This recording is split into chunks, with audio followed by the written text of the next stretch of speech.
Shalom, saudara terkasih di dalam Tuhan. Zakaria 9 ayat 12 katakan demikian firman Tuhan, kembalilah ke kota bentengmu, hai orang tahanan yang penuh harapan.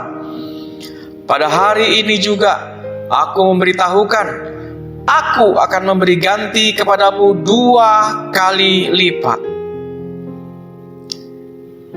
Tema hari ini yang akan kita sama-sama renungkan adalah hidup yang dipulihkan Allah.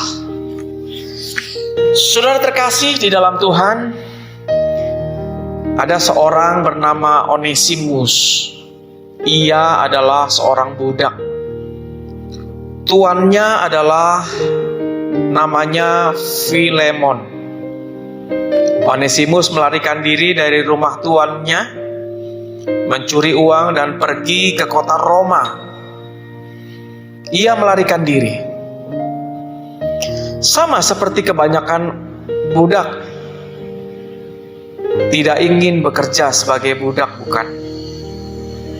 Mereka semua penuh dengan harapan untuk bebas.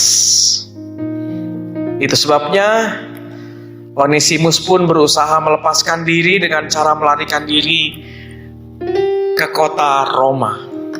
Di kota Roma, ia tertangkap dan dimasukkan ke dalam penjara.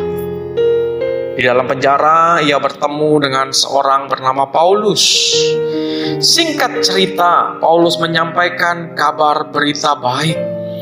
Ia menceritakan Kristus. Lalu Onesimus bertobat dan menerima Yesus menjadi Tuhan dan Juru Selamat atas hidupnya. Kini ia bagian dari orang percaya.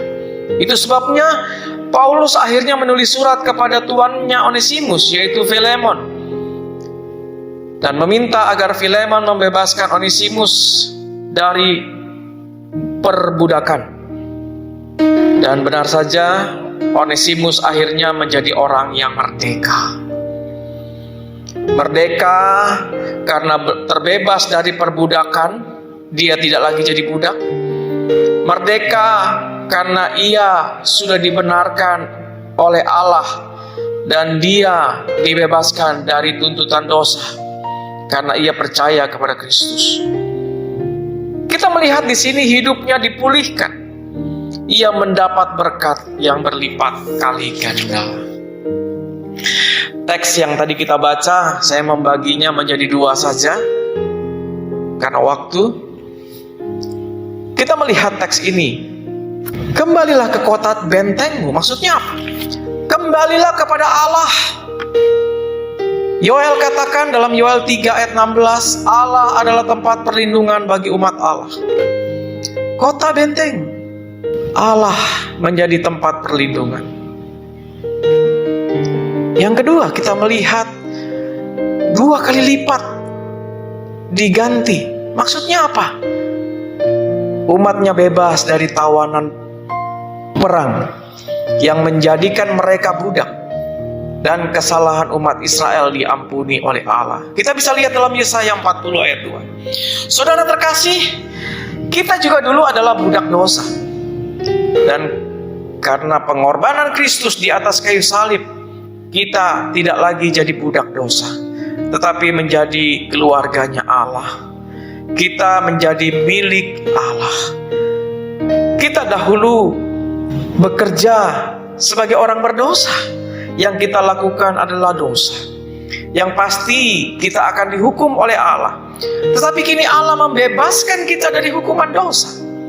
Kita kembali kepada Allah, kembali kepada kota benteng kita, yaitu Allah.